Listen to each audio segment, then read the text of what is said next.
Galaxy S26 Ultra versus iPhone 17 Pro Max is finally here. And honestly, Apple should be a little worried now.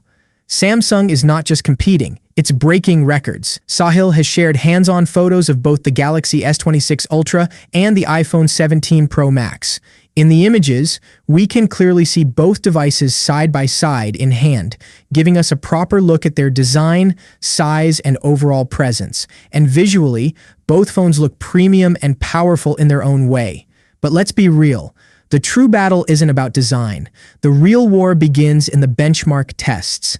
Sahil also posted the first official benchmark results, revealing the raw power of the Galaxy S26 Ultra. And these numbers clearly show that Samsung is pushing performance to a whole new level.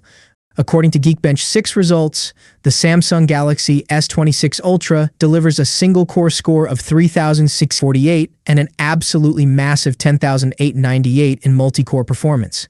These numbers show that Samsung is not just optimizing for everyday speed, but pushing extreme limits when it comes to heavy processing power.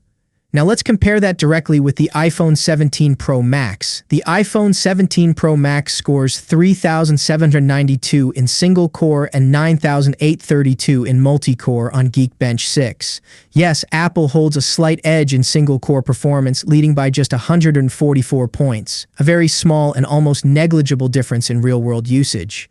But here's where the real story changes. In multi-core performance, the area that truly reflects power for multitasking, gaming, 4K video editing, AI processing, and sustained heavy workloads, the Galaxy S26 Ultra completely outclasses the iPhone 17 Pro Max. That's a difference of 1,066 points, giving Samsung nearly an 11% advantage in multi-core power. And this isn't a minor gap. This is a clear performance lead. So while the iPhone may slightly win in single-core numbers when it comes to overall processing strength and real-world heavy performance, the Galaxy S26 Ultra is showing crazy next-level power. This time, in the true performance battlefield, the iPhone 17 Pro Max is falling behind, and the Galaxy S26 Ultra is dominating. Samsung's Galaxy S26 Ultra also scored 3.72 million on Antutu. In 3D Mark Wildlife Extreme stress testing, the S26 Ultra posted 53.2% stability. Peak temperature on the S26 Ultra reportedly reached 44 degrees Celsius during testing. If Samsung fine-tunes everything before the official launch, the retail Galaxy S26 Ultra won't just post record-breaking peak scores. It could also deliver the kind of stable, sustained performance that truly matters to users in real-world usage. That's it for today. What's your thoughts? Let me know in the comment section. As always, see you in the next video. Peace out.